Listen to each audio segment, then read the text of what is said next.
PVL game schedule February 3, 2026 ating ibibigay sa PVL All Filipino Conference 2026. Kaya before that guys, please naman huwag niyong kalimutan mag-like, comment, and subscribe, and pa-hit the notification bell for more Philippines volleyball updates. Maraming salamat.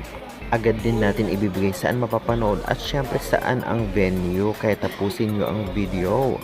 Ngayon nga ay nag-umpisa na ang PVL All Filipino Conference 2026 kung saan talaga namang pangalawang araw na to dahil ng opening ay ng January 31.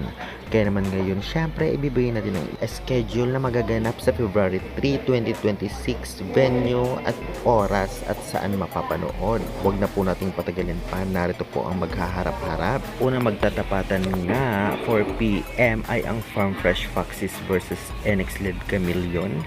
At susundan naman ito, 6:30 PM, Sauce Coffee Thunderbells versus Capital One Solar Spikers. Venue, Phil Oil Eco Oil Center. At syempre, saan mapapanood at saan ba may free na pwedeng manood. Pwede po ito mapanood ng free sa pbl.ph live. Basta meron kayong internet sa inyong cellphone, ay search nyo lamang po sa Google. Late 5 to 10 minutes, ngunit malinaw ang video at buo. Meron pong may bayad sa dalawang application, Signal application at Pilipinas Live apps. Ang iba free, ang iba may bayad. I-check nyo na lamang. At syempre, good luck sa maghaharap-harap. Unang tapatan nga ay ang Farm Fresh versus NX Led. Magandang laban to dahil pareho magagaling ang mga players dito. Especially ang NX Led ang isa sa kinakatakutan ngayon kahit hindi pa nag-uumpisa ang laro dahil nga sa kanilang recruit galing sa malalakas na team kagaya ng Petrogas at Charity Go players na napunta sa kanila. Gan pa man sa Farm Fresh Foxes ay malalakas din ang recruit at malakas sila ngayon kaya magandang laban ito.